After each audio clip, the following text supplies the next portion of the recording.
Assalamu alaikum, урматтуу мекендештер, барыңыздарга ысык салам.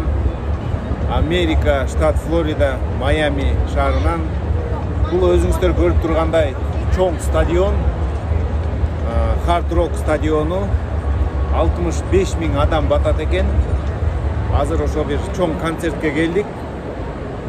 Мен эмнени айтып кетейин дедим. Караңыздарчы.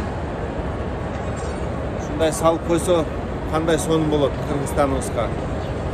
Бияктын билеттин баасы эң азы $30 башталган, бирок азыр $100 чейин. Баягы үстү жактагы орундар эң эле жакшы орундары $5 000, $10 000 чейин да. Анан мен ойлоп атам, мындай $100 эле санаганда бир күндө бир концерттен $6,5 миллион табышат экен.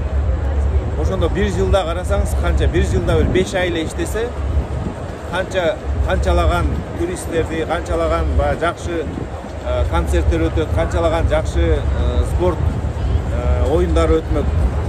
Мына Кудайым буйрса ушуларды изилдеп, кандай салынып атат, пожарный безопасностьтар кандай экен, баарын изилдеп видеого тартып жүргөн кезим, мен концерткана ыр уккан эмес, Кыргызстаныма кийин ушундай бир жакшы чоң эс алуучу жайларды, биздин конокторду, туристтерди тозо турган жайды тозо турган баягы стадион салам деген жакшы үмүт менен, жакшы ой менен жүрөм.